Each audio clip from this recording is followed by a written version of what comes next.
In the medieval period, beds were more than just a place to rest. They were central to daily life. Beyond serving as a place for sleep, beds were where people experienced some of the most intimate and significant moments in life. Births, intimate moments, and even death often took place in the bed. It was not merely a piece of furniture, but a symbol deeply integrated into personal and family life. For poorer families, however, the concept of a bed was vastly different. A typical bed for a peasant was basic, a far cry from the grand ornate beds of the wealthy. The common folk slept on rudimentary setups, usually consisting of a blanket or sheet draped over a pile of hay. On occasion, these makeshift mattresses were raised off the ground to avoid dirt and pests, but comfort was still minimal. This modest arrangement was the standard for many, with little decoration or additional features. The lives of peasants revolved around function, and their beds reflected this simplicity. Straw or hay would often be bedding laid directly on the floor. If fortunate enough, a family might elevate the hay on a platform, which helped to ward off the cold ground. However, such a setup was typically shared by multiple family members, as privacy and separate rooms were luxuries reserved for the wealthy. While peasant beds were functional and easily replaceable, they lacked the warmth and privacy enjoyed by the upper classes. For those living in the countryside, making do with whatever materials were available was essential for survival. In contrast, wealthier individuals, particularly the nobility and aristocrats, treated beds as symbols of their wealth and status. A bed in a noble household was as much a display of luxury as a place to rest. For those who could afford it, the bed was a grand, elaborate possession that reflected their societal position.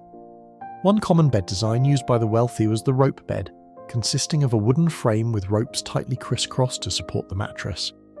Over time, these ropes would loosen, leading to the popular phrase "sleep tight," which referred to the need to tighten the ropes for added support and comfort. As society progressed, canopy beds became increasingly popular among the wealthy. Draped with luxurious curtains made from velvet or taffeta, these beds not only provided warmth but also offered privacy. In the cold, drafty stone castles of the medieval era, such curtains were invaluable. They were often more than a functional necessity. The craftsmanship extended to the bed itself, with elaborate headboards carved with heraldic symbols, family crests, or religious motifs. These details emphasized the family's heritage and status. By the 16th century, during the Tudor period, four-poster beds had become a staple in wealthy households. These larger, more elaborate beds featured tall posts at each corner from which curtains could be hung. This provided not just privacy but also a sense of security, especially for aristocrats and royalty, whose chambers were often shared with servants and attendants. The rich fabrics and ornate decorations that adorned the beds were not just for comfort but also served as symbols of wealth. Blankets, quilts, and linens were often embellished with intricate designs and family crests. Women of the household typically handcrafted these items, adding a personal touch to the home.